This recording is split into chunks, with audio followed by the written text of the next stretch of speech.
Hey kids, you're listening to a couple of annoyed grunt boys, and this is the 138th Simpsons podcast.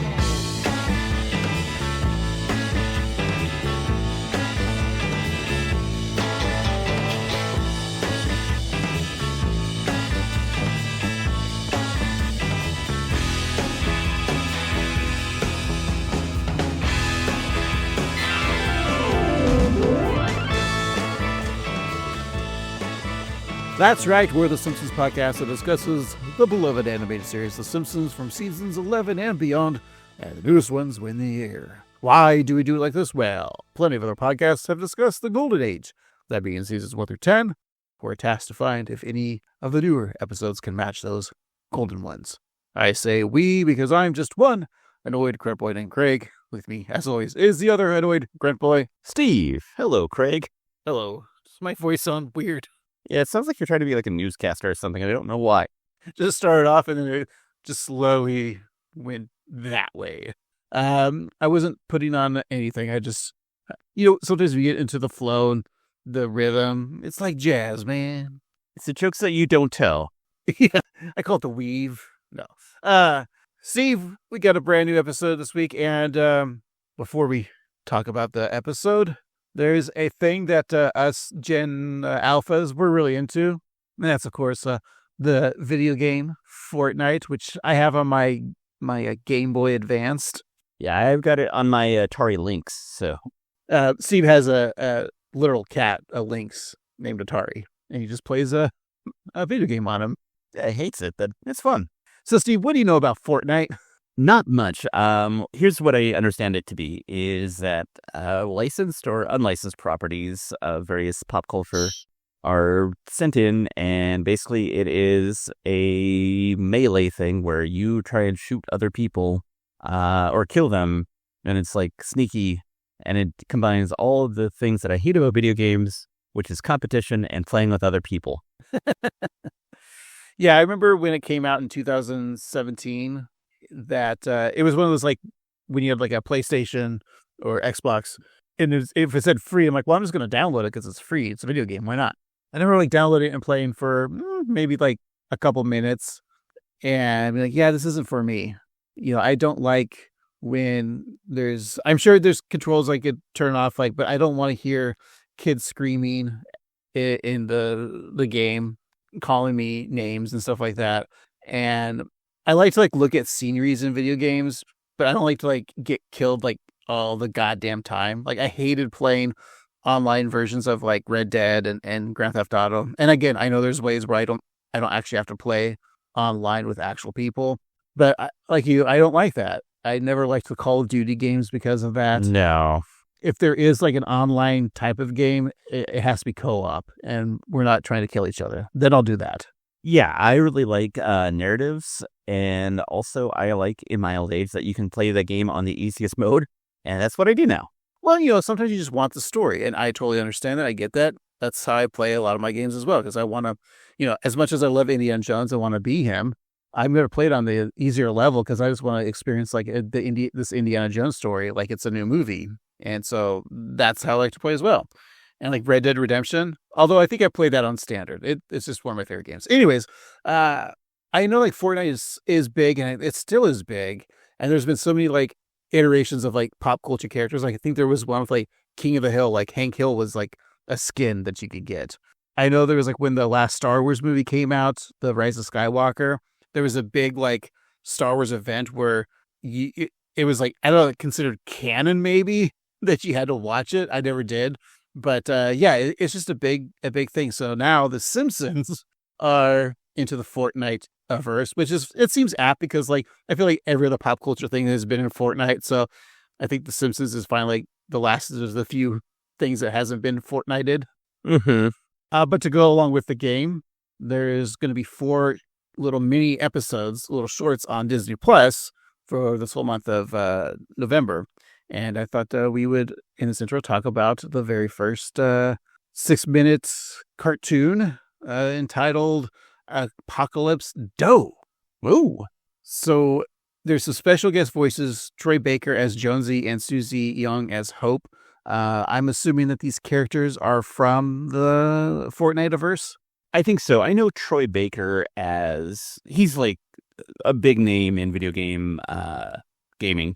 Mostly, like I know him mostly as Joel from the Last of Us series, but he's been in like a lot of major video games. So yeah. But other than that, I don't know any of the characters from Fortnite proper. I know that there's a banana of some kind. Yeah, I've never again played it to the point that there was characters. I thought it was just like you made your own character, but I guess there's characters in the game. I thought it was just people. I don't know. Unless these are characters just for this. Again, I didn't do much of the research. I just watched the cartoon. Yeah. The synopsis is just Jonesy and Hope attempt to stop a demon and King and Kodos. So we got King and Kodos, only to end up merging realities together. And in the process, Homer gets a hold of an object. So we see that Jonesy and Hope are fighting a demon to close a rift. But then also we see King and Kodos, who are very horny. Yes, when I see King and Kodos, I'm very happy because we know it's not canon. Mm-hmm. So yeah, Jonesy and Hope are fighting these aliens until the UFO is grabbed by this tentacle monster. And then Jonesy notices there's a 0-point shard in the demon's chest. Is this something that is a thing in the game? I guess. Probably a MacGuffin that you have to get to win, maybe? Maybe, yeah. But the demon throws it into the rift, and King and Kodos are going to this wormhole. Then they end up in Springfield. And Hope tries to take them back to the island. I'm assuming the island is the place where we have this battle royale in Fortnite. I hope it's that island and no other. That's another island in the news that I hope they don't go to. Oh, right. Gilligan's. Oh. Oh, wait, they haven't done Gilligan's Island yet. That's going to be the next Fortnite. It's a 3-hour tour. So then all of a sudden they go to Springfield and they end up at Springfield Island as multiple realities merge. So now I think we see this little island, and it just kind of reminds me of the good old Tapped Out. Like, hey, this is exactly. So I'm assuming this is the island, that they have the Fortnite on. So when it happens, it's reality in the video game. When you go to play, I'm assuming that everything. I'm looking at images of the game itself. Maybe next week we can go and talk about if we actually played it. I'm kind of curious to see what it looks like on the console. I might just download it. Yeah. Since it is free to play, so that means the entire island looks like Springfield. So that's kind of cool. But what happens is Homer gets the shard and it falls into him, right? Yeah, and so he shoves it into his remote control, which isn't that a Trios of Horror episode, the one with like Regis and Kathy Lee, rather, where there's another magical thing that he got. Anyway. Or is it not the toaster one, is it? No. Another one where he gets the remote control, or he jams, like, I think a carbon rod into the remote control for batteries. And then, they do the Jerry Springer and all the things. Anyway, yeah, Homer uses the remote and he makes some delicious looking nachos. He turns a lamp into some chicken wings and makes the remote, or the couch very soft. And Marge sinks into it, but it does indeed say that it is very soft. It's funny, when he zapped the couch, I almost thought he turned that into a giant chicken wing or like a deep fried thing because it kind of looked deep fried. Yeah. Like, it should be like a giant donut. Oh, that's my punch up. It should have turned into a giant donut. Oh, yeah, that makes sense. I have also another donut punch up later. But yeah, he also uses the remote to make himself get hair, but then quickly zaps it away. Saving that for later. I think I wonder if that's like because he's like, ooh, Easter egg. Like, what if that's a thing like you can do? Oh, maybe if you get that remote. Yeah. But yeah, then he goes to Springfield and he turns an apple tree into a bowling ball tree, which delights Carl. Okay, so that's a punch up. I thought he was going to turn it into a donut tree and just start taking donuts off, changing the apples into donuts. And then he has the parking meter and shooting out coins, which pleases Hans Bowman. But here's one that I love: is he turns a fire hydrant into a chocolate fountain, and a firefighter sees it and he says, "Chocolate syrup, my favorite." It's every fireman's dream. Yes, to have the chocolate fountain. He goes into Moza, and I thought this was interesting. I don't know if this is a product in Fortnite, but instead of Duff signs, you see something called Slurp. I wonder, though, if because Fortnite is kind of aimed at all ages, they don't want to be promoting a beer. Yeah, because he asked Mo, instead of beer, he asked for some frosty mug of sugar. Which is weird. But then, like, the sugar he pours, it looks like beer, but it's all, like, green or bluish, kind of, like, color corrected. Like, maybe they animated. I'm wondering if they did animate with beer, and they had to, like, Fortnite's like, oh no, you can't have beer. And they were probably like that scene from Itchy and Poochie episode, like, well, if it's not beer, what do you want it to call? I don't know, something like a sugar, but don't call it sugar, call it something else. Like, sugar sound good? Yeah, let's do it. Let's go to lunch. And so yeah, they're talking out there. Then they notice that the Fortnite characters are over there, and then another disturbingly funny scene. How this ends is they have self-eating pretzels that Mo made, where the pretzels just walk into your mouth, and it's very like cute voice being eaten. And this kind of reminds me, like, that sounds like a Futurama bit. Yeah, kind of like a poplar. Yeah, like a popper. So it ends this way. I don't have any writing credits on this. Maybe it's because the Simpsons writers don't want to put their name to it. I don't know. But there's some funny jokes. It'll be interesting to see where this takes us for next week, Steve. What do you rank this out of video games you loved versus video games you hate? So, like, let's say your favorite video game is... What is your favorite video game?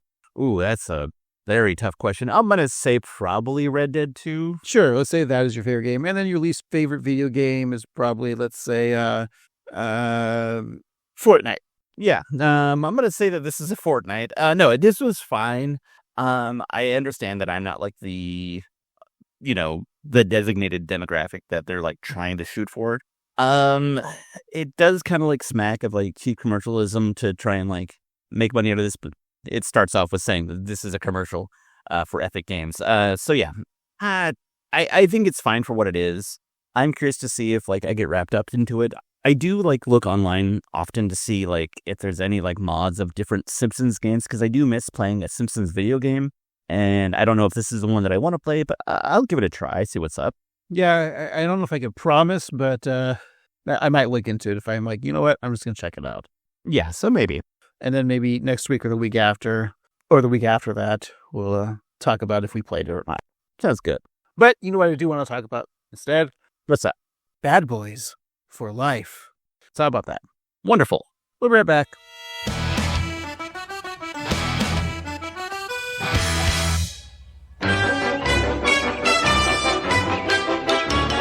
And we're back. Today we're talking about Bad Boys for Life. It's the 5th episode of the 37th season. It's episode 795 in the show's run. Original air date November 2nd, 2025. Your nerd code is 36ABF17. Written by Al Jean. Directed by Eric Koenig. Showrunner, Al Jean. Okay, Al Jean. I mean, come on, it's Al Jean. He's written or co-written 28 episodes of The Simpsons, 16 of which are past the Golden Age from seasons 11 and beyond. And this will be the 9th episode that we've reviewed. And he also, of course, worked on the Simpsons movie, which we talked about. But, this is kind of a bittersweet episode because according to his post on October 26th on X.com, also known as the Everything app, or formerly known as Twitter.com, which has some great owners, this will be the last episode that he will run for the foreseeable future, because he says, and I quote, "Thank you for watching The Simpsons tonight. Next week, the last episode, this one that we're talking about today, will be the last that he'll showrun for now, although he'll always be thrilled to work on the show." So, yeah, this is a little weird. So far we've talked about Guess Who's Coming to Criticize Dinner, one of my favorites, Hello Gutter, Hello Fodder, Homer, which we talked about recently, which is another great one, Day of the Jackanapes, Children of a Lesser Clod, Mother and Other Strangers, The Many Saints of Springfield, The Telltale Pants, The Man Who Flew Too Much, and now here we are at Bad Boys for Life. Yeah, Al Jean is, and I said it before, on the Mount Rushmore of Simpsons writers, creative team. When you think of Simpsons, of course, you think of Daddy Matt Groening, but I always think of Al Jean as the number 2, the shit. Exactly. Not the bad shit. When we think about the voices of The Simpsons, of course you think about Dan and Julie and Nancy and Yeardley. But for those of us who have enjoyed the DVDs, especially the DVD commentaries, nearly every commentary begins with, "Hi, I'm Al Jean." And so in my head, like, he's also one of the primary voices of The Simpsons. He's got such a distinct voice. You hear it. He's the only guy that I think in the world has that voice. Yeah. Yeah, I love an Al Jean. He's great. Obviously, not just because of Simpsons, but so many other things that he's written in his life. He was uncredited. His first uncredited gig was the sequel to Airplane, which was Airplane 2, the sequel. Nice. He wrote for the 9 to 5 series, like has an episode there, an episode of Charles in Charge. The big one is Not Necessarily the News, which is like where all of your Simpsons writers kind of came from. Your Conan O'Briens, your Mike Reese's, Al Jeans, Greg Daniels, Ian Maxton Graham, like all those names you see, they all worked on that series, Not Necessarily the News. Of course, Alf, It's Gary Shandling Show. Critic, of course, was one of the creators of that show. And then just pretty much, from there on out, just kind of stuck with Simpsons as showrunner. And I imagine that he's going to be like, as he said, like he stepped down as showrunner, but much how like Matt Groening is in the offices, like he'll go and hang out and then he'll go to the Futurama offices. I think like Al Jean probably like, is getting a little older, probably just doesn't want as much as the job of a showrunner, because the showrunner is like a very strenuous, hard job.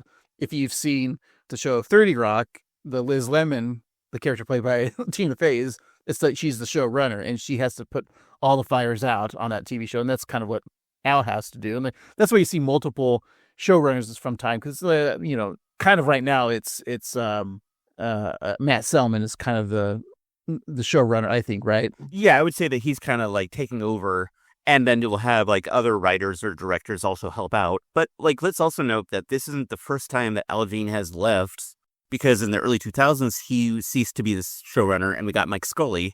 And as we've discussed in the season 11 and beyond, Mike Scully did some fine work. Al Jean is getting up in age, but I think he'll be back to every now and then. And either way, he's put in a lot of good work, and The Simpsons wouldn't be what we know them to be today if not for him. Of course, we're coming into a new episode, and we've usually discuss either in the beginning of the episode or at the end of the episode of what our Patreon episode is going to be for this weekend. Obviously, there's choices. Like, we could actually talk about the Bad Boys for Life movie. Like, that is, it's just because it's in the title. We're not going to do that. Right. We could do a Matthew Modine movie, right? Sure. Because he's a guest star. But we thought, because it's Al Jean, that we're going to talk about an Al Jean project. And what we're going to do is a live poll, because this is live, so we're going to put a poll out to all the major networks right now. Mm-hmm. And by the end of the episode, we'll tell you which one got the win. It's exciting. They're really vying for our attention. So I'm really just really curious to see what length they'll go to like get us the networks. I mean, right. Here's your options here. And this isn't for the fans, unfortunately. You guys can't vote. Right. You have no democracy here. First option is the first episode of The Critic, which I hear stinks. The second episode of the third season of It's Gary Shandling Show. These are all, by the way, the first credited episodes he wrote or co-wrote with Mike Reese. Mm-hmm. Alf will be season 2, episode 14. Sledgehammer, episode 2 from the first season, and the title is Hammer Gets Nailed. I like the sound of that. The 5th episode of the first season of Charles in Charge, Cousin Elliot.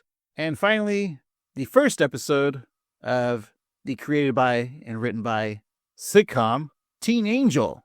Ooh. So the first episode of that. All right, so those are your options. Please start tallying up and start voting, and then we'll get the final answer at the end of the episode, Steve. I'm very excited. Ooh, yeah. I mean, all of those are great shows. Everyone, we love The Critic. We love Gary Shandling, Alf, Sledgehammer, Charles in Charge. Something called Teen Angel, never heard of it. So it seems like, why would you want to highlight that? It's not that big of a deal, but who knows? Well, let's just get on with this week's episode, Steve. And, we've complained about how we don't really get a chalkboard gag.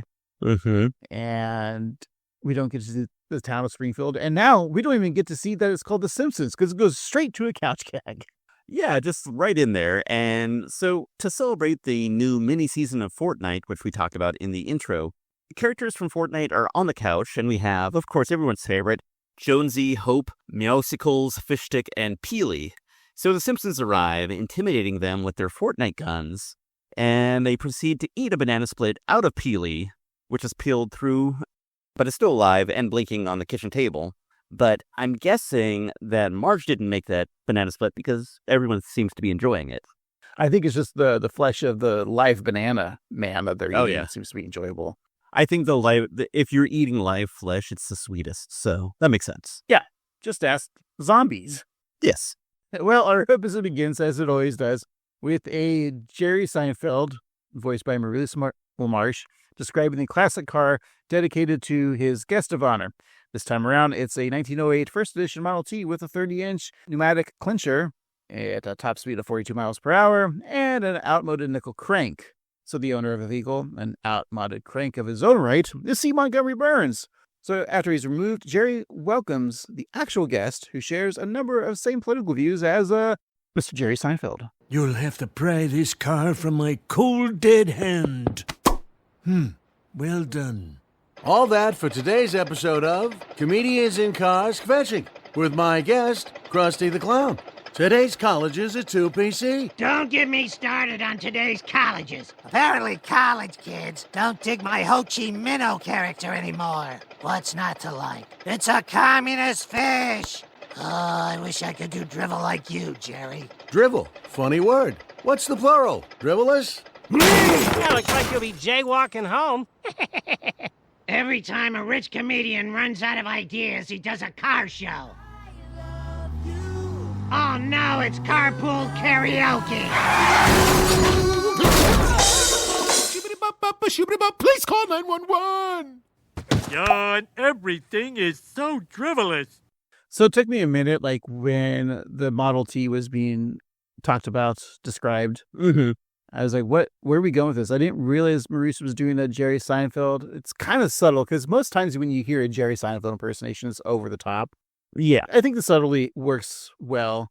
But also I'm thinking, what year is this? Like, we make fun of the jokes about The Simpsons using not timely references, because they're always like 2 years off. But Comedians in Cars hasn't been around since pre-pandemic. It stopped in like 2019. Yeah, and even Carpool Karaoke with the wonderful cat star, James Corden, that hasn't been a thing since June of 2023. But I think this is my favorite Jay Leno jaywalking he's ever done, just crashing into Mr. Seinfeld there. Yeah, I mean it's a fine intro. It just seems like, okay, we're gonna do a Comedians in Cars parody, which I feel like have they not done that bit? I'm surprised that they haven't, but like even if they have, or even if they haven't, like, do we really need to do it now? I mean, Jerry Seinfeld's takes on colleges is probably one of his lesser controversial takes these days. I mean, I watched Comedians in Cars when it first came out. But that's when he literally had like his comedian friends. Like the first episode is Larry David, and like, well, that's the only one that we really care about, you know. But like, it's so funny. Like after like the later seasons, it was people that he's not friends with. It was just like, oh man, I have to get a person of color or a woman on my show. I don't want to do that. You could also see the evolution of Seinfeld going from back when he was on Seinfeld the show, he was just, a comedian who dated 17-year-old girls, but other than that, it was pretty normal. And in Comedians in Cars, you get to watch him evolve into not being a human being anymore. Like, he gets so out of touch with reality. Right. And it's, as somebody who enjoys coffee and the public sector, it's kind of painful to watch. But, there are highlights, like the Larry David one that you mentioned. I think the Norm one, the one with Obama is a lot of fun. Yeah, I remember the Howard Stern was on, which was pretty good. Like, I'm looking at his last season. The one with Matthew Broderick was pretty good, because I think they were in Ireland and ran and killed someone else in a car. They got away with it because they're celebrities, of course. But I remember sometimes there'd be people like who's this John Mulaney? Oh, Jerry Lewis. I think I kind of remember that one. Norm Macdonald, R.I.P. Cedric the Entertainer. Christoph Waltz. I mean, comedian Christoph Waltz was on. But after that, you had Bob Einstein, which is, he's great. John Oliver, and I don't remember some of these, like J.B. Smoot. That's Lauren Michaels. Like, it's even Lauren Michaels. It's Louis C.K. But I just remember wasn't there I swear there was an episode where it was, I forget her name, but she used to be a YouTube star with the red lipstick, and then she got canceled, right? Because of her, wasn't she sexually assaulting minors? Yeah, I can't remember her name's Miranda something, and it was weird because I pretty much only knew her because she was Seinfeld was a fan. Oh, I see it. It's from season 5, episode 4. Wow. And she's in her Miranda scenes. That was her. Yeah. In her character, and I found her to be super annoying. So yes, so did I. Anyways, enough about comedians in cars getting coffee. Maybe Al was just pissed because he was never invited. I think so. But Homer is seeking less frivolous entertainment, but fails to find it on Farmer Wants a Divorce, Very Old Sheldon, of which he's bazingaed out. I'm going to say we're getting very close to joke jail on Sheldon's age. I just think that we've all done it. We got it. To Catch and Release a Predator, which Homer feels has too much sleaze, and the Golden Retriever Bachelor, which has too many fleas. You know, I think about the Very Old Sheldon. There is going to be a new spinoff on HBO Max, right? The Stuart Saves His Family or Stuart Saves the Universe, whatever it's called. Oh my gosh. I wanted to actually talk about that because I saw somebody, Lauren Lapkus, actually post about it, and I got very excited briefly because I did not know it had anything to do with Big Bang Theory, and I thought Al Franken was making a comeback. Nope, sadly he's not. But I guarantee you there'll be an episode with Jim Parsons. Like, we'll have to make an episode, like a cameo or, an appearance. Mm-hmm. And then they'll make the joke, right? Like, oh, look, old Sheldon's here. And then mug to the camera. Ugh. And 3 minutes of the audience laughing. I'm a huge, I love Lauren Lapkus, but am I going to watch this show? Yeah, that's tough. Maybe on our Patreon, watch the first episode, Steve. There we go. Lisa complains that they never watch her preferred programming and is surprised when Homer hands her the remote. And this relates to me. I have a 18-month-old, and yes, I shouldn't be showing her TV, but she'll just grab the remote from my hand and turn it over to the Teletubbies. She's already that smart to do that. Wow. Yeah. She'll come up to me and say, "Ya po," like she knows the names of. Now I'm getting to that phase of my comedic career where I talk about kids. Oh boy. Don't worry, in a few years, we get to talk about divorce, Steve. You and I together. Oh, good. So feeling the pressure of the rest of the family, judging her choices, the skips through the 1,000 channels, passing If and or But, Ring of Thrones, rehashing of the Talking of the Walking Dead, and expensive Apple TV flop, which brags about being more expensive than the actual lore, and being the worstest TV show about the greatest generation. Okay, I want to talk about Apple TV for a moment because, yes, it's fun to make fun of Apple TV. And I don't want to give any credit to like the big evil corporation that is Apple because I'm sure they're awful. And I know that in the past I've mentioned that I'm like a bit of a Apple product fan. Like I have a Mac, I have an iPhone. But they're doing something special at Apple TV because a lot of the content they create is sourced from modern literature. And it's giving a lot of authors a lot of chance to do some cool things. So like Severance was a young screenwriter. The Asimov's Foundation is a show. The Expanse, which is a very good sci-fi series. Severance, Dark Matter, and Slow Horses are all based on books.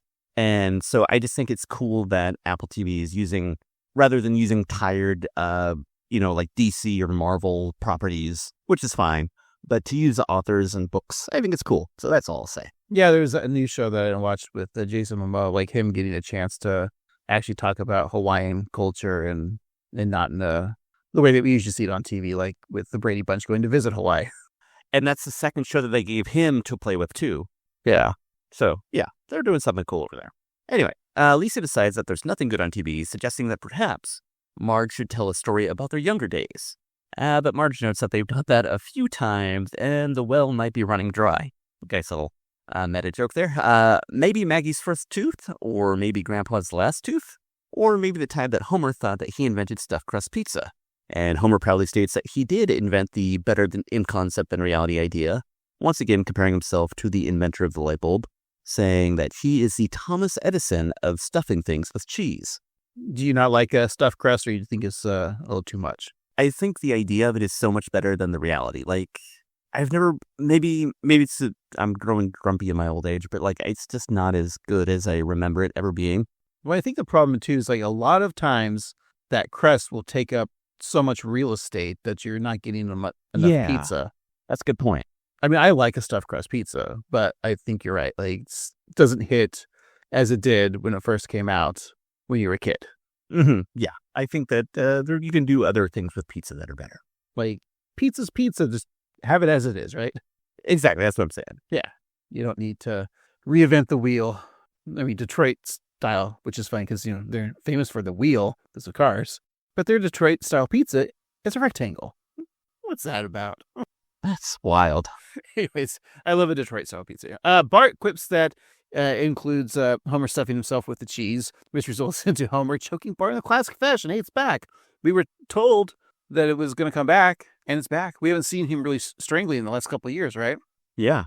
So his primitive child abuse is no match for the fireplace tongs, which Bart clamps around his father's neck, and Homer uses the fireplace broom to tickle Bart's armpit, thereby loosening his grip. So as Bart and Homer lie on the floor, Homer comments that they've just made some memories. And then Homer passes out, but Maggie's there to sweep up the drool, and Marge is ready with the bellows to replace any lost air. Did you notice that when they landed, like, they fell back on the floor? Like, Bart's head hit the bricks, so he's probably, like, a little bit more brain damaged. I just noticed that. That's a good... I didn't notice that. That's painful. Ow. So I'm saying, like, there should have been a punch-up when drool comes out of Homer's mouth. There should have been blood pouring out of Bart's head. Maybe I'll Photoshop some blood in the image. I like that. Marge is delighted to be using the fireplace equipment, and it calls to mind a tale that she hasn't yet shared with the rest of the family. And this does remind me of a story. It's a story of a very sad time. A time when we thought Bart might be a truly bad boy. It was 4 years ago. Bart was 6, and Homer was gently reading little Lisa to sleep. The scared little bird walked up to the steam shovel. "Are you my mother?" asked the bird. The steam shovel said, "Snort!" This story is terrifying. Okay, fine. We'll read a totally not scary book about 2 lost children about to be eaten by a witch. Ah! Witches, steam shovels, empty pants, one more thing and I'm gonna scream. I caught a frog! I caught a frog! Huh? Where'd he go? What's going on in there? Boy, quit scaring your sister! I love the POV shot of Lisa and the frog. Yeah, it's very cool. It's just on the camera lens, essentially. Animated show, Steve. It's, of course, but it's also a nice callback because we know that Bart had a frog in Lisa on Ice and the Australia episode. Do you want to know some of the other scary children's books? It included The Brothers Grimmest, which of course is reference to the Brothers Grimm, who wrote Grimm's Fairy Tales. Oh, yeah. It's aptly named. Don't Let the Pigeon Drive a Bus into the Farmer's Market, a parody of Don't Let the Pigeons Drive the Bus by Mel Williams. Goodnight Earth, parody of The Goodnight Moon by Margaret Wise Brown. Little Red Riding Hood, a real fairy tale by Charles Perrault. What Was I Scared Of? A story by Dr. Seuss from the collection of Sneetches and Other Stories. And Where the Wildest Things Are, a parody of Where the Wild Things Are by Maurice Sendak, which we've talked about on the show before, I believe. The book that Homer is reading, Are You My Mother? That was one of my favorite children's books when I was a kid. I just remember always reading that one. Is it basically just a duck going around looking for its mother through different animals? Yeah, I think I've read it before. I'll send you a copy, Steve, and you have to write a book report about it. Okay. Homer tries to pull Bart's frog off Lisa's face, and in the present day, Lisa states that the amphibian still gives her nightmares. And Bart replies that his life was great before she came along. And Lisa said that she didn't ask to be born. Then the siblings argue back and forth until Homer assures them that they were both accidents. Aw. Yay.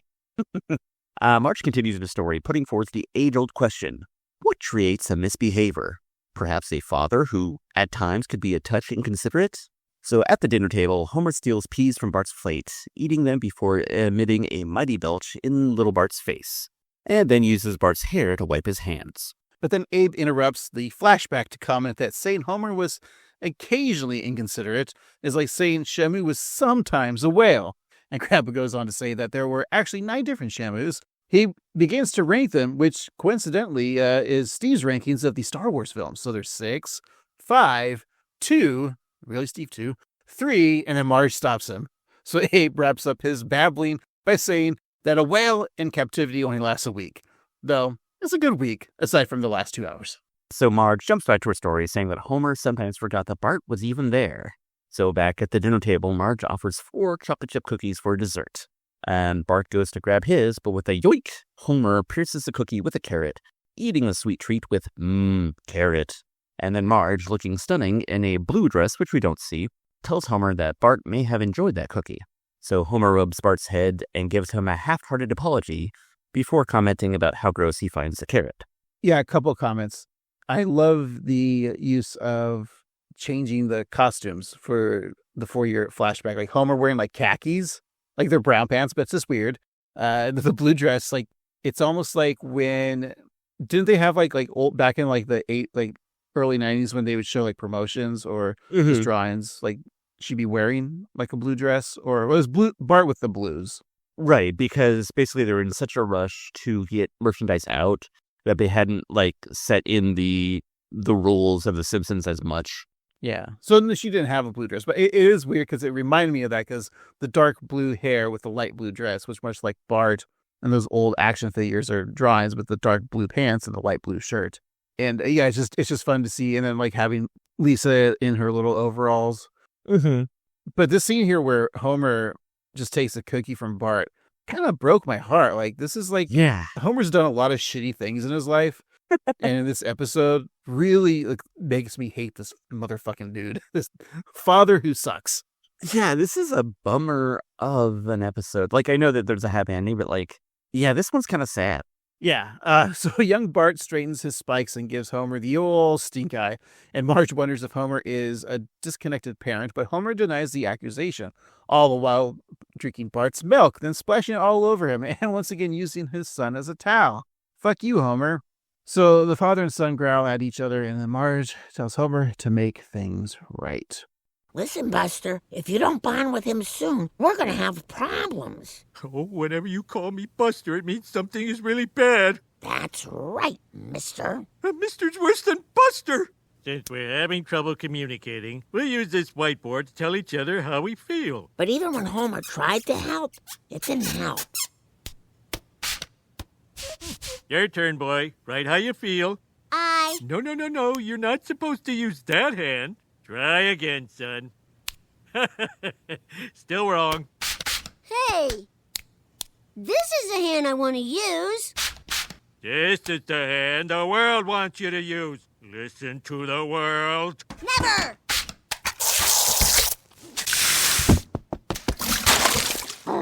Repeat after me. Right is right. Right is wrong!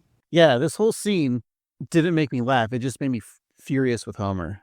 I'm a righty, but my brother is a lefty, and my mom was a lefty, and both of them were forced to become right-handed in school because they thought that it was wrong. And so, like, I can secondhand feel the pain of them. But yeah, this is just a tragic scene because it's hard to watch. And like you're just seeing the seeds of Bart becoming that devilish boy that he is. And it's all because his dad's a piece of shit. Yeah, it's tough. So it's interesting that I didn't know about like they were forced to write with her. I had never heard that. So I'm wondering, is this maybe like Al Jean experience? I'm not sure if he's left or right-handed, but we all know Matt Groening is, and that's why Bart is left-handed because Bart is essentially a little bit of Matt. So I wonder if Matt experienced that when he went to school. Seems very possible because I think it was a very common thing for lefties to use it. And like, I don't know, I'm not a neuroscience brain scientist. And why not? I'm just so busy contributing to this podcast. I don't have time for the old textbooks. But if you're left-handed, you're probably using your right side of your brain, which is more creative. So like, I wonder how many creative minds have been stifled throughout the ages because they're told that using your left hand is wrong. And so they had to like correct that. And like, that's rough. I've always been told to use my left hand when my right hand gets tired. I've been told that if I sleep on my left hand until it goes numb, it's like I have a whole new friend. You mean an inexperienced girlfriend? It's a stranger, but yes. Oh, okay. So Homer tapes a marker to Bart's right hand to combat his natural softball preference and saying that it's really hard to be a good father, wondering how anyone did before duct tape. Little Bart's thoughts are filled with the myriad ways in which he was angry with his father. So at the park, Homer keeps an eye on Bart while keeping tabs on Grandpa with the help of a geezer leash. And Milhouse greets Bart in the sandbox, happy to share that his doctor doesn't he's actually stupid like everyone else does. It just seems that he needs glasses. So Milhouse dons those spectacles and his drab, monotone world turns to one of color and beauty. Great animation sequence here. If you watch it, like it's the brightness of the color. Yeah. So that glorious experience is short-lived, though. As Nelson rips off Milhouse's glasses and stomps on them, saying, "Bet you didn't see that coming," he then lets out a ha-ha, realizing it's the first time he's uttered that iconic laugh. Nelson tries out his new catchphrase as he punches the kid up a slide, which is very funny, and pulls down the pants of Marta, ha-ha indeed, and crams Hubert Wong into the tic-tac-toe game. Little Dolph, with a stethoscope around his neck, tells Nelson that his ha-has really speak to him, helping him to become a bully rather than a doctor. So Dolph and Nelson playfully push each other back and forth as Milhouse wishes that someone would finally stand up to bullies. So a thought bubble appears over Bart's head, first of Nelson, and then of Homer dressed as Nelson, mocking his own son and then saying how great it feels. And that also really broke my heart. So Bart expresses his anger with the help of crayons and paper, drawing Homer falling victim to various forms of violence. What you plotting, boy? Revenge? Some bullies have to be taught a lesson. Oh, I understand. Back in WW Tubulia, I fought the biggest bullies in the world. Got any grenades? Nope. Used the last one yesterday to warm my soup. Oh, the nonsense I spout. I just noticed that at the end of Abe's geezer leash, he has a second pair of dentures. I think that's funny. Yeah, that's good. Back in the living room, Homer is fast asleep, unaware of the elaborate Rube Goldberg device that Bart has constructed around him. And Bart pulls a string, which spins the tire, dropping an itchy doll, which falls on a tiny skateboard that rolls down a ramp, knocking over the book Fathers and Sons, which catapults a marble, and we see a rare appearance of Snowball 1. The marble goes through a funnel, through a track, knocking over a series of dominoes, which knocks over a cup on a string, which is connected on the other end of a heavy box. So the box then lifts, allowing a model train to continue along its track, which hits the lever of a remote-control car that spins the wheels of a remote-control truck. Spinning of that wheel turns the knob of a jack-in-the-box, which pops open, hitting a model airplane that crashes, 9/11 style, into several blocks which land on Homer's head, and he cries out, why? Go! And corresponding blocks hit him. See, Bart's so smart and creative, and Homer stifled him. Well, in the present day, Bart takes pride in his first prank, and in the story, Lisa shouts, "Bart, her dad," as her first ever title, proving just how goody her two shoes were. And Bart responds to Lisa's narc nature, and Marge continues the story. Lisa sucks! One of many Lisa suckses. Bart, be nice. Heavenly Father, Lisa sucks. Lisa sucks, amen. Meanwhile, back in the past, Bart was acting as bad as he does today. But back then, we didn't know why.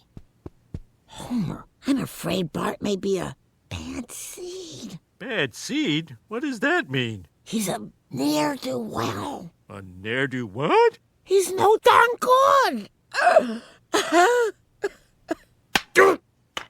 We tried everything the Reverend recommended to fix Bart's bad behavior. Prayer, ignoring it, donating $20. Nothing worked. My recommendation is a larger donation. Thanks for nothing. It's interesting that Marge is still blaming Bart and not Homer. Like, she knows it's Homer, but she doesn't want to admit it, type of thing, or, calling Bart a ne'er-do-well. And we're just supposed to speculate this is 4 years ago. This is supposed to be 2021, right?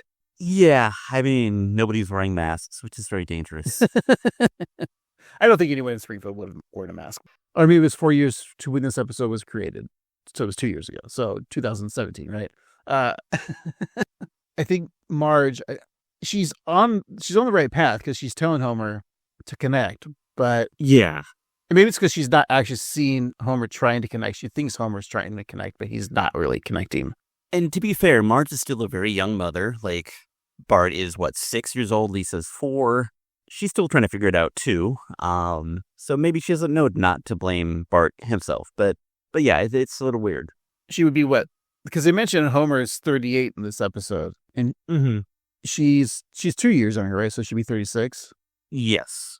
Okay. Probably. I mean, they're both, their ages are fluid, but yeah. Yeah. I always assumed they were 2 years apart, or are they the same age? Were they wasn't he a senior? Yeah, I'm thinking back to like their school days. I'm like, they both went to prom, so they're probably about a year or two apart. So yeah, I'd say pretty close. I'm just going to ask the internet real quick. We've had this debate before. It says between 36 and 38. Okay. Her age has changed. But it's weird because it's commonly 36 or 38. But when she says Homer's 38 in this episode, it's weird because he should be 38 4 years from then. Right. And then also it's confusing because they hooked up in high school. I mean, there's nothing. I mean, if he was a senior and she was a sophomore, I think that's normal-ish. Yes, but that means that they had their kid when they graduated high school when they're like 32. My brain hurts. You know what I'm saying, though? Like, it doesn't exactly make sense anyways. It never made sense, so it's fine. Who cares? Bart continues to push the badness boundaries, placing a strip of superglue onto a bottle of Duff. So when Homer grabs the beer from the fridge, the bottle will stick to his hand. And Homer tries to get the bottle off with his 2 spatulas, a chain, and an Emmy Award, but they all prove to be ineffective, also getting stuck around Homer's paw. Homer then connects the chain to the bumper of Barney's car, dragging Homer along, but not getting him any closer to free. I was hoping that when he changed it, his arm just ripped off and blood just spilled everywhere. It would have been more realistic, probably. So next, Bart takes a box of dino sponges and stuffs several of them into Homer's burger. So Homer unknowingly digs in, causing several of the dino sponges to shoot out of all of his orifices, presumably spraying funny-smelling water all over anybody nearby. So the next day, Homer walks down the stairs, unaware of the several Hot Wheels, maybe some are matchboxes, on the floor. He slips on the toy cars, landing on his back. In pain, Homer dials 911. The paramedics arrive with Chief Wiggum. All 3 of them also slip on the cars, and Clancy calls for the literal backup, telling the station that he needs someone to help him to be erect once more. And Bart laughs with the police chief, and then Clancy is offended at first, but when he witnesses another portly first responder slip and fall, he starts to find the humor in it. People falling down, always funny. Marge decided that professional help is needed, and so they call a visit to Dr. Hibbert, but the doctor, sporting Don King hair, vows to do everything in his power. That is, until he receives a note saying that the super hot pharmaceutical lady is at the hospital. So Hibbert says that Bart will have to see a specialist while he attends to things more pressing, like pressing his erect penis against the drug rep as she offers him a Pfizer visor. I don't know what Mrs. Hibbert feels, though, about all that. Yes. I imagine that she just, the Pfizer lady, just flirts, but doesn't do anything because that's her job, just to get doctors to buy the medication. Pharmaceutical companies are shady fucks, to say the least. Yes, yeah.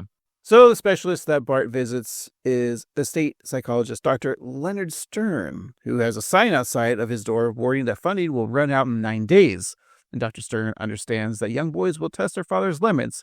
And after a long loading time, the psychologist watches footage of Bart terrorizing Homer, who is once again passed out drunk on his couch. Homer, not Dr. Stern.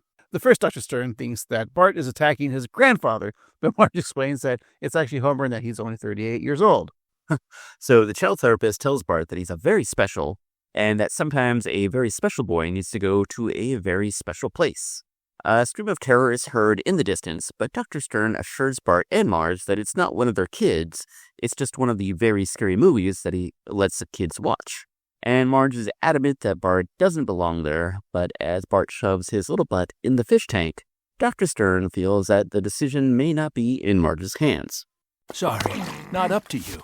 It's up to the ultimate authority in compassionate parenting, state law. The law? He's just a boy. To be incarcerated, the child has to know the difference between right and wrong. Oh, I know. Right is wrong. Right is wrong. Okay, I'm just going to say it. The boy is a Psycho. Psycho! And there's your second opinion. With an emergency court order, we can get him immediately into this facility. The social workers will come Monday in a windowless van disguised as a colorful ice cream truck. No! It's for Bart's own good. We have to get him out of this horrible situation he's in. You mean our home? Not your home. The terrible people in it. The house looks absolutely lovely. Thank you. I try. Let's bring up that Dr. Stern is voiced by actor Matthew Modine. Mm-hmm. Um, Interesting choice, I think, for Matthew Modine. You don't think of voice actors. Let's have Matthew Modine.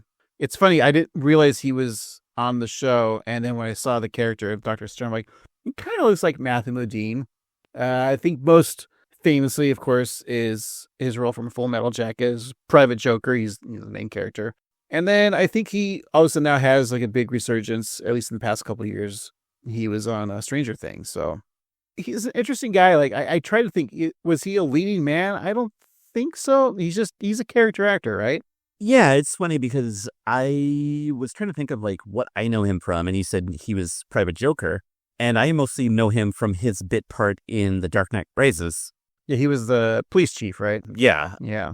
But yeah, he's an actor, and I know that he's had a lot of work, but I don't really think about him ever. And like, I don't know like what his like standout roles are aside from Full Metal Jacket, really. And of course, as you mentioned, Stranger Things. Married to the Mob, Shortcuts. We had just watched Cutthroat Island, like it was on. Like I remember hearing about this, never saw it, with Gina Davis, a pirate movie that cost like millions of dollars and lost millions, and he was like the love interest to her. You know, he was in Any Given Sunday. I'm just looking at he was in Bamboozled as himself. He was in Flowers for Algernon, which is a good book and the basis for Homer, which we talked about not too long ago, written by Al James. So that's something. But he was just a constant working actor. Mm-hmm. And so having him on The Simpsons, it's interesting because no one's like, who knew who you really got to get is Matthew Modine. The kids are going to love this. I'd be so excited. But again, I'm not making fun of Matthew Modine. It's just interesting choice. And, good actor, has a good gig, I guess, and cool that he gets to be like a big character in this episode. Yeah, I think Modine, good for you for keeping up all these years. So good on you. Before they leave the therapist's office, Dr. Stern offers Bart a treat. And Bart assumes the tray of brightly colored tablets are candy and eats them by the handful. But Dr. Stern states that it's not candy, but actually meds, and that Bart consumed an entire year's worth, leaving his pupils dilated and his mind altered forever. I mean, it's a very funny scene, but why would a doctor just have a bunch of loose pills in a bowl? Marge keeps her eyes on the website. They're coming to incarcerateyourchild.com. And Steve just put they're coming on yourchild.com. I figured it was shorter. And it's funny because like when I typed that in, the link was purple. So as Homer tugs on the other side of his hair, nearly pulling it out, Marge figures that if they can just convince the state that they are a nice and normal family, all will be good. But Homer is sure that they are doomed. That evening in bed, Homer reads through the pamphlet, What to Expect When You're Expecting They'll Take Your Kid. This causes him to fall into an unrestful slumber where he has a horrible dream. At the maximum security Springfield Children's Reformatory, and I like that the children is written in a playful rainbow font, guards keep a close watch from the tower armed with candy canes. Bart, handcuffed and wearing an orange jumpsuit, does a perp walk to the entrance where a sign reads, Abandon all mommies, ye who enter here. So Chief Wiggum welcomes Bart to baby juvie, and Homer argues that Bart is merely a boy, but as Clancy explains, there's no minimum age for detention in America.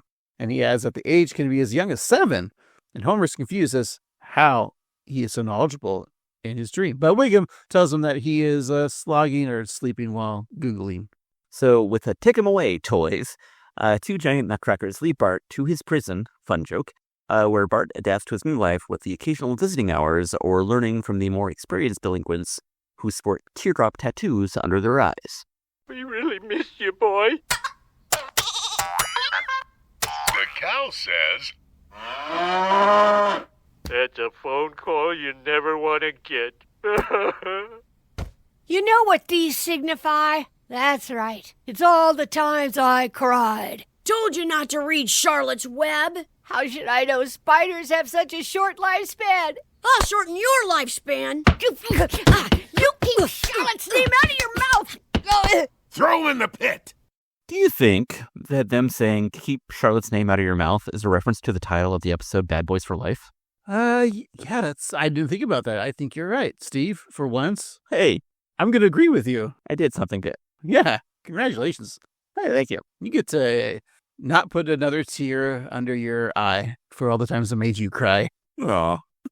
That's pretty funny. I hope so. Yeah. Well, I always love when they take the bullies or just the kids and de-age them a little bit. They're still so cute. Yeah, it's adorable, these little prisoners. Yeah. So as little Kearney and Dolph are thrown into a ball pit, other kids lift bright-colored weights in the gym, and Homer sneaks into the detention center just as the lights flicker due to far too many phones being plugged into the charging station. And Homer bends the bars of Bart's cell, and the two make a break for it as they are chased by kids on tricycles. So Homer and Bart climb a fence only to find that it is electrified. And as they are shocked, Homer comments that he's glad he's still in a dream. But outside of his dream, Homer is being shocked by his electric blanket, a purchase he really should have examined after consulting Consumer Reports magazine. So now awake, Homer thinks back to his early days with Bart, holding him in his arms, feeding him a bottle as he himself enjoys the duff. He recalls pushing Bart on a swing and then trying to fit in the swing himself as Bart attempts to push him. There are memories of Bart's 4th birthday, where his mini balloons lifted him in the air. Tearfully, Homer decides to take a stand and visit Bart in his clown bed. I gotta save him. Boy, I won't let them condemn you to a life of mental health. I don't know whether you're a bad kid or not, but we're gonna drive until we figure out what's wrong with you. Well, if you want to know... We can talk in the car. Also, no talking in the car. I'll be playing sports talk radio. Oh, come on, Steve. If Major League players just knew how to bunt with a man on third, we wouldn't even be having this conversation. We'd be eating a hot dog with your sister.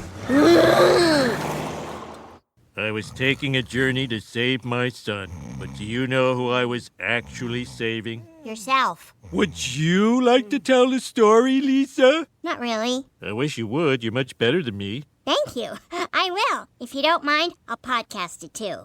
This is Lisa Simpson with Small Town Dorks. Father and son needed to flee, but first they needed essential supplies. Hey, Steve. Yes. If only players knew how to bunt when the runner's on third, we wouldn't be talking about this. We'd be having a hot dog with your sister. That does sound very nice. I was going to ask you, does that make sense? Look, I've watched every single baseball game this last season. Congratulations to the Dodgers, of course. Like I said last week, I knew you were going to win. Mm-hmm. But like the bunt game for a while just wasn't being done because it's not sexy. And now a lot of more teams are like going back to the bunting, which I prefer because it's just how you get runners on the base, you know? Sure. In my limited baseball days, I used to always bunt just because I'm not very good at baseball. But it worked. Bunting's a skill, though. Good for baseball, good for decoration. It's bunting. It's hanging a piece of paper. Never mind. It's done. What about cakes? I do like bunt cakes, yes. I do also do like in that clip, yearly, or Lisa talking about Small Time Dorks, which is, of course, a reference to her own podcast, Small Time Dicks, which is not about us, but it's actually about true crime. And a dork is a whale penis, so that makes sense. Mm-hmm. So Bart and Homer head to Ben Affleck's favorite location, Drunken Donuts. Police arrive outside, but Raphael assures Homer that the pigs are not there for them, but for their deep-fried feed. So Wiggum tries to pressure the donut shop into giving him free pastries, or at least free coffee, but that proves to be unsuccessful. So Clancy tells Raphael to come with him downtown so that he can teach Sarah Clancy how to make donuts. So Homer and Bart drive off. As Bart reaches for the last donut, Homer thinks the worst of his son until he notices something familiar.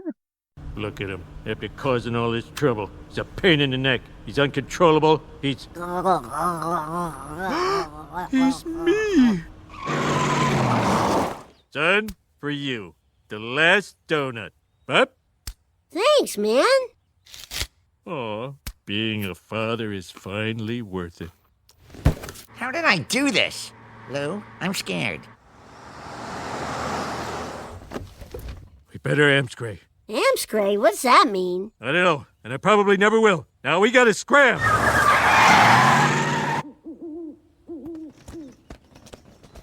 What's this dump? Oh, I'd come here when things got hairy with my father. I love the visual joke of Clancy's, like how this happened. It's a donut within a donut, like a chain link. This is a really funny visual joke. How did that happen? But now I think I want a chain link donut. That sounds fun. Especially if you could like do 2 different flavors. That'd be good. Yeah, like a chocolate and then a maple or something. Mm-hmm. Man, I want a donut now. Yeah, go tell your friends at Voodoo to make this. I know, I want a good donut. For those of you who don't go to Portland, or those who do, Voodoo sucks. Well, it's like a national chain now, isn't it? I think so. I know that they're in LA, but just they're stale and crabby.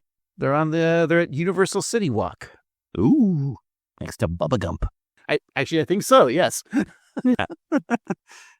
So Homer shows Bart his old treehouse, a safe place where he could avoid Abe. And in his chair, Grandpa sucks down vodka straight from the bottle, crying about he's lost Myrna. And teenage Homer tells his father that she's been gone for 10 years and that her name was Mona. But Abe doesn't want to be told how to grieve. He even kicks away the family dog, not that one, before crying to himself that no one loves him. I was almost convinced myself for like 1 second that family dog was Seymour from Futurama. That would have been really funny. Like, go away, Seymour. Like, how great would that have been? Like an inside joke. Mm-hmm. It's just a great joke at the end. Like, Abe's like, no one cares about me. You get the dog and Homer do care about him. They're coming to show concern. Right. But it's interesting because, it parallels, how we've been feeling about this episode with Homer being despondent with Bart, that it's secular. Yeah. It's how Homer was raised. So, of course, you're going to raise the boy the same way. Hurt people hurt people. I always knew, like, if I ever had kids, which I do, like, I wanted to kind of, like, do the opposite, like what my parents did. Not saying, like, they did a horrible job, but it's just, I think as a kid, sometimes I felt like my choices, my things that I liked were wrong. I mean, that's profound. I mean, I think it shows a lot of growth. So it's like, with my daughter, like, I'm going to be more attentive is essentially what I'm trying to get to. Yeah, I think even as a non-parent, like, I looked at what my dad did as a partner and as a father, and it's like, okay, some of these things are good. I'm going to do those, and a lot of these things weren't so good. I'm not going to do those. And so hopefully you can learn from your family in both the good and the bad. You take the good, you take the bad, you put them together, and then you have the facts of life. Oh, Steve, speaking of which, talking about TV shows, I'm looking at the polls here that they're coming in. The East Coast is coming in first, of course. It looks like New York is going with Alf right now, and that's a big electoral college of our podcast. I forgot to mention that it's much like the electoral college, right? Yeah, of course. So Alf is up there. Florida is with Teen Angel right now, which is really weird. But of course, Florida votes for the stupidest option. We can't take Florida seriously. I mean, we got to get the big hitters. Like, we got to wait until California comes in. See where that goes. But, New York, I think, is a real bellwether state. So we'll see where they go from. Well, so New York right now, it's up there with Alf. Texas is with Charles in Charge right now. Ugh. Makes sense. I mean, California, we got Sledgehammer. That's good. Mm-hmm. Well, we'll keep you posted, though, Steve. The polls are almost done. After some deep thought, Homer wonders if his father's insensitivity towards him led to him being indifferent towards Bart. And Homer thinks about breaking the cycle when Bart points out a full can of Duff. And I like how the Duff can is like an older looking version of Duff. Good touch. And Homer loosens his train of thought, but makes a plan of action. They'll sleep there that night. And the following day, they'll head to Canada, the Mexico of Alaska. So at the border, Homer is met by a Mountie who is as rude as a Canadian could possibly be. The hoser says, sorry, but no, and then offers Homer some maple syrup for the return trip. Homer and Bart return to the treehouse to hide out. Homer tells Bart to pick a poop window, and they'll face the world head on. You should really install a poop chute in your treehouse. A poop door, not a window. Much easier. And kinder to the people around you. Yeah. So they share a sweet father-son moment that night, along with a skunk. And I think they missed a perfect fart joke opportunity. Ooh, yeah, where it's like Homer stinks, but he blames the skunk. Homer farts, and the skunk leaves because it's so smelly. Ooh, that's funny. Yeah, that's better. I like that. So the following morning, which they're woken by the chimes of an ice cream truck labeled as pediatric, psychiatry, and waffle cones. But they woke up, there was no skunk there, so maybe that was a deleted scene. The workers inside are ready to end the childhood of Bart and take down Homer as well. So with the help of a Hippo-grade taser, there's no escape. But Homer isn't ready to give up Bart so easily. We have the tree surrounded. Just toss your boy out of the window head first and no one gets hurt. Never! We've got the one thing no kid can resist.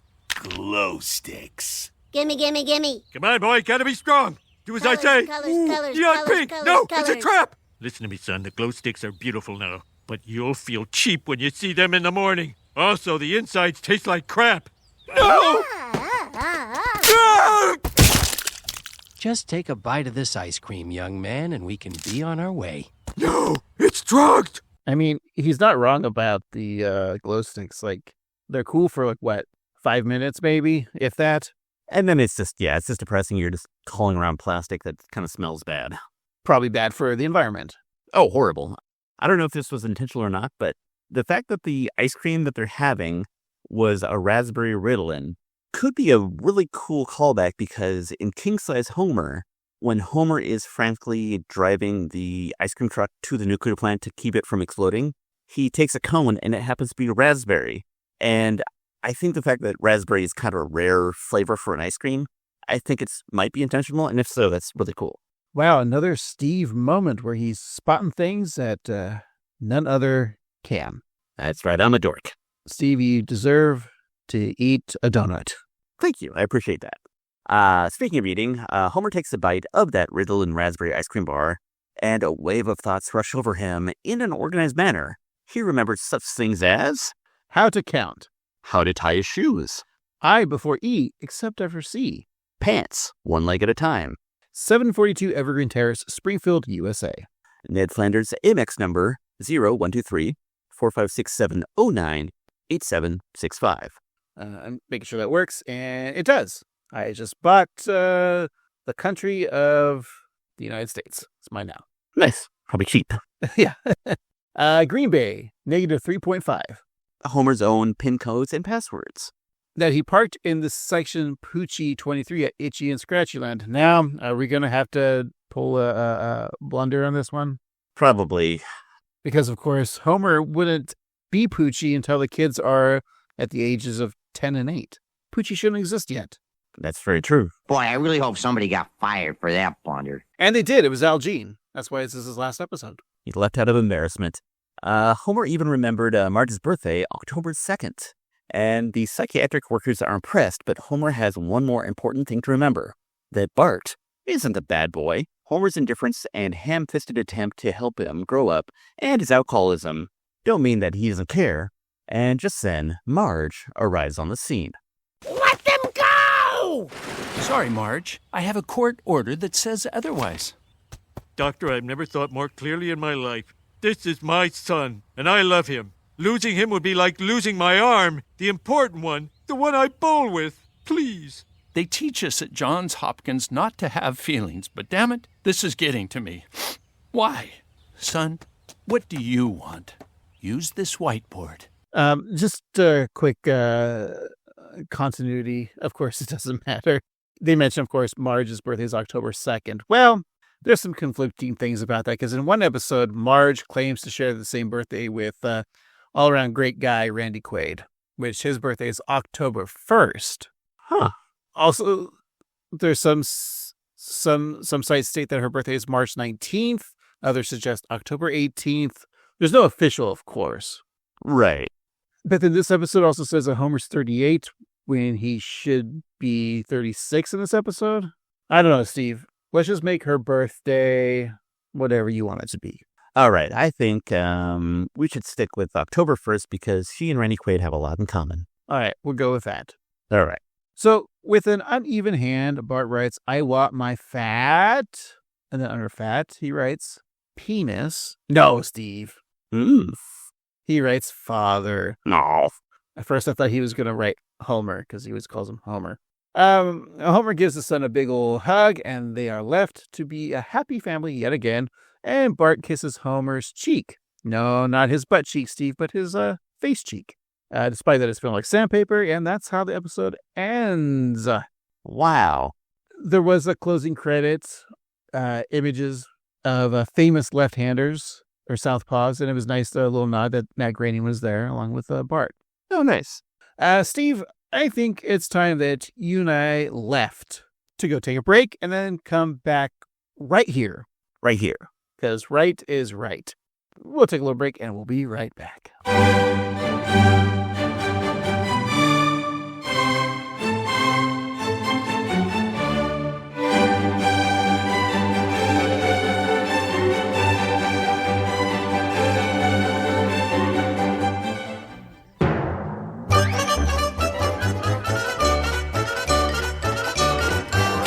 we're back. Let's finish up this week's episode, Bad Boys for Life. We'll talk about some of our favorite scenes. We'll talk about some of the jokes we approve of. Maybe something from this episode we disapprove. We'll find an MVJ. Then we'll give it a review, find out what we're watching next week, and also find out what will be on the Patreon for this week. But before all that, Steve, we'd like to find something from this episode that can be turned into a gift to each other. And, Steve, I did that. So, how about this, Steve? You're going to get some fun items. I like fun items. You're going to get Mr. Burns' Model T, but it's been destroyed by Jay Leno, so you just get the wreckage. Sorry. You don't drive anyway, so what's a car going to do? Yeah. You will get a book, Are You My Mother, since you said you haven't read it, so you get that. And you know what? Everyone's got a little bit of a different outfits in this episode, so I thought you deserve some khaki pants. You also get Nelson's little bird shirt, which is cute. Ooh, I like that. Yeah.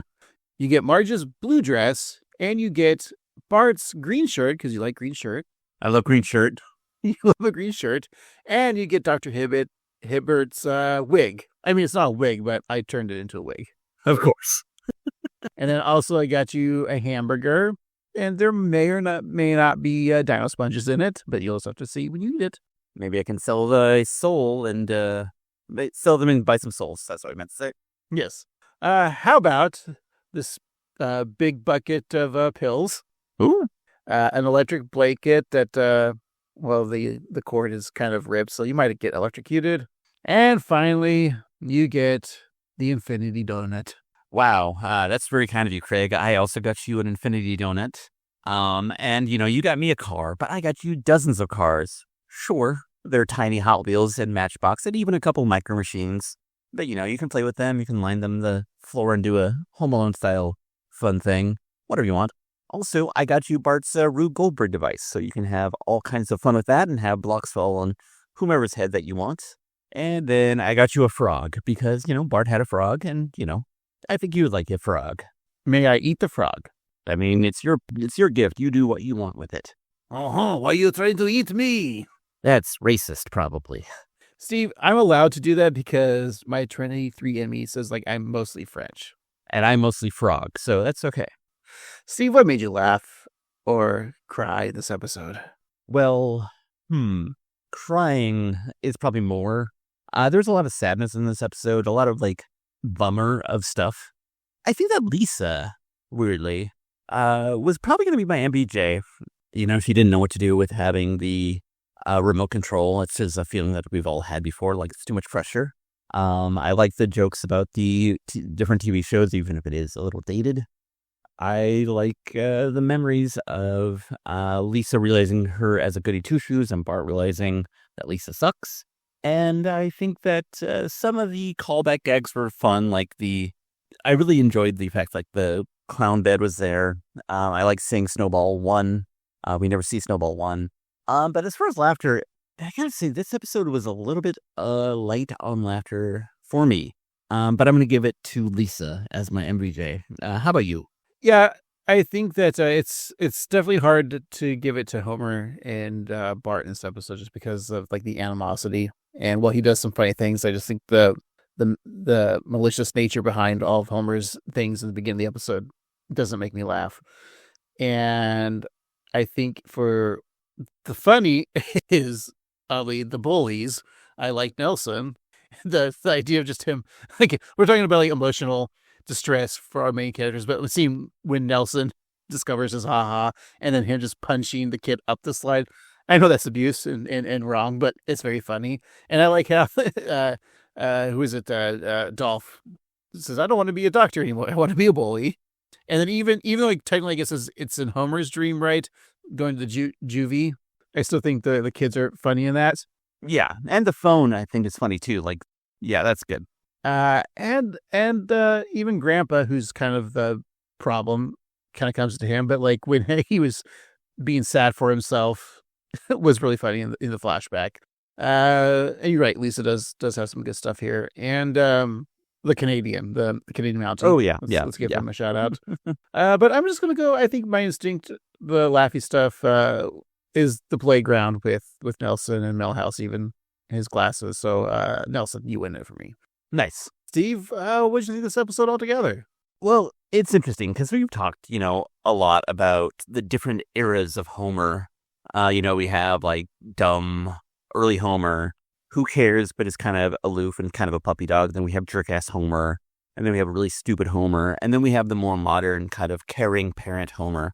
And so this covers kind of like a different Homer to me because it's early on in the parentage, even though he had, Bart was like 4 or 5 years old. But I don't know, just the way that he was so indifferent to Bart and so cruel to him just kind of broke my heart. And I know that that's the whole point of the episode is to like see that they learn that Bart isn't actually a bad kid, but like it's just the cycle of abuse that Homer experienced that, he passed along to Bart. And so that's profound, but it doesn't make for the most enjoyable watch. And it's kind of a bummer because, Al Jean is so prolific and so beloved, and I love him. And I think that this, not that this is his last episode, but his last episode for the moment, it's kind of a bummer note to go on. And maybe I'm looking too much into it, but I just feel like this just left me a little sad. And I'm glad that they resolved it. And I do think that the moments where, when Homer recalls the sweeter memories of like holding little Bart or like at the swings or whatever, that's a very nice moment. But ultimately, this episode is just kind of a bummer for me.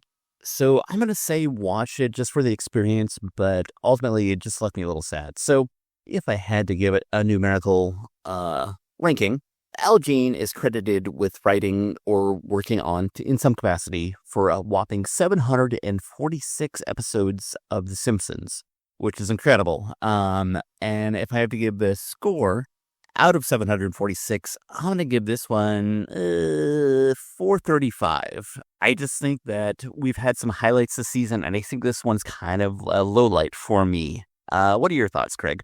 So I hear what you're saying, and I agree.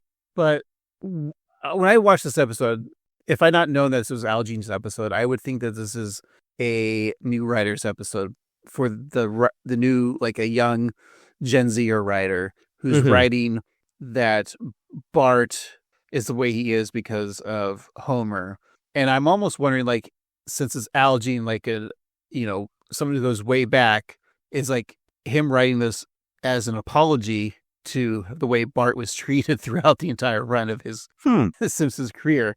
Like him pointing out, like, no, he's probably fucked up because of Homer, and him just admitting to that. Again, I was, projecting, but I think it's kind of poignant. And you're right, it is a sad episode. It's not a bad episode, but I think it's one that I would have a hard time rewatching again because of, I don't want to feel sad for the characters.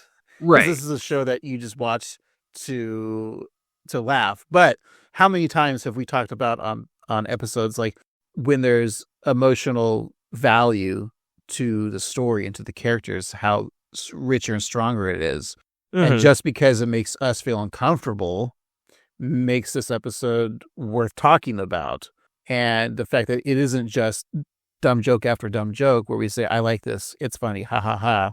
This episode, I think, is great for us because we can have this dialogue to discuss this matter.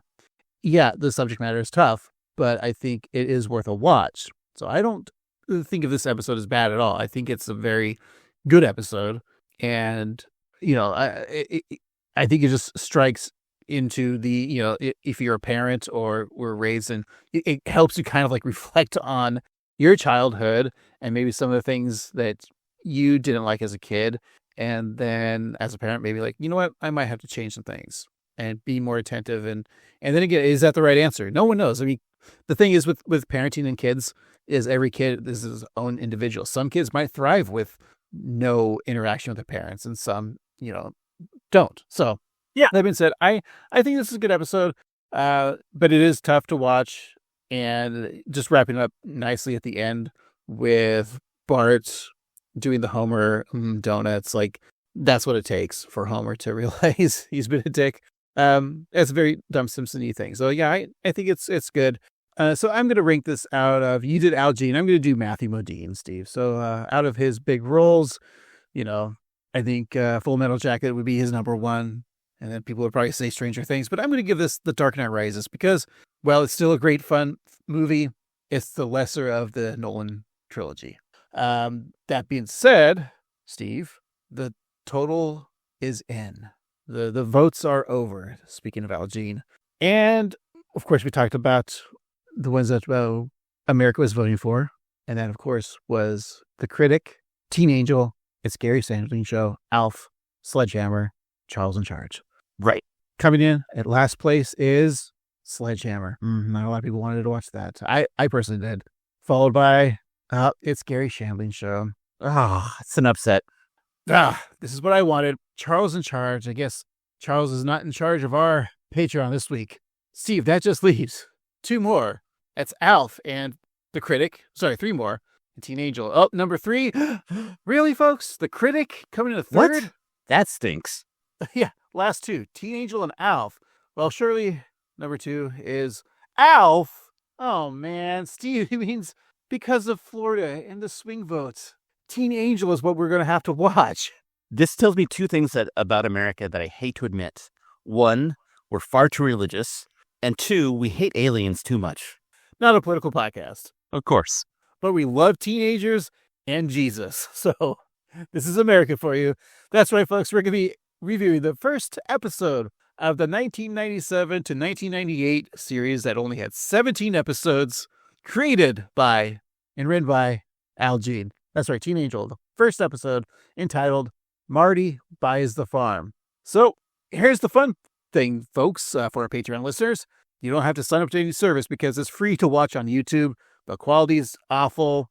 But if you don't want to watch it, no problem, because we're going to talk about the first episode and maybe you might enjoy it to watch it. So for our Patreon listeners, check out this Friday's episode of Teen Angel, written and created by Al Jean. And hey, if you're not yet a Patreon member, it's easy to sign up. It's only $5 a month. Just go to patreon.com/annoyedgruntboys. You get a free episode every week. Why wouldn't you do it? It's great. That's right, Steve. We'll talk about Patreon in a second here. But before we get to that, we need to find out what we're watching next week. And to do that, I have to look on the internet because it's a new episode. So we don't need to wheel of random. It's season 37, episode 6. Steve, what do you think the title is? Well, this one was called Bad Boys for Life. So I'm going to say that it's probably another Martin Lawrence classic. So I'm going to say next week's episode is called Big Mama's Klaus, where we finally meet Uter's parents, Klaus, and his obese mother, Big Mama. You could have easily just said Martin. Oh, sure. I guess there's a character named Martin. Yeah. No, Steve, it's not that. It's actually called Bart in Frink, much like the film Barton Frink. Barton Fink, excuse me. I know it's going to be hilarious, and based on what I know about that film, I was going to say that he gets really good at the hula hoop, but no, that's the headsucker proxy. I can think of 2 things wrong with, nope, that's Naked Lunch. That's another R-rated movie that they saw in Simpsons. I'm going to say it's a pastiche of all the Coen brother films because the Simpsons writers are big fans of the Blank Check podcast, and they've been doing a whole thing about the Coen brothers, and they want to hop on board. Talk about niche. Steve, of course, you know that's wrong because it's Bart and Frink. You know, Frink, come on, Steve. Put it together. When Bart becomes Professor Frink's lab assistant, the Simpsons are thrown into a world of tech billionaires determined to live forever with the future of the internet at stake. Oh boy, Steve, we got a couple guest stars. We have It's Always Sunny with this guest star, Glenn Howerton, and our community really thinks this guest star is great, and that's Danny Pudi. That's a lot of fun, and that's a really nice piece of work there, Craig. Well, is next week's a nice piece of work? We'll find out. And in the meantime, you can contact us via social or email at 13simpsons@gmail.com. The social being, of course, Instagram or YouTube at 138simpsons. And you can always rate and review us on your favorite podcatching app like Apple or Spotify or whatever you use these days. Leave us 5 stars or the equivalent, but you don't need to write a real review. Just tell us if you think your child is actually a bad kid or not. And don't forget to sign up to Patreon right now. It's only $5 a month, and you get a bonus episode every week. That's right, patreon.com/annoyedgruntboys. And hey, you can always go to tpublic.com/user/AnnoyedGruntBoy and get yourself some good Annoyed Grunt Boy gear. All right, for this week, I've been Annoyed Grunt Boy Craig. And I've been Annoyed Grunt Boy Steve. And remember, you keep Charlotte's name out of your mouth. Right is wrong.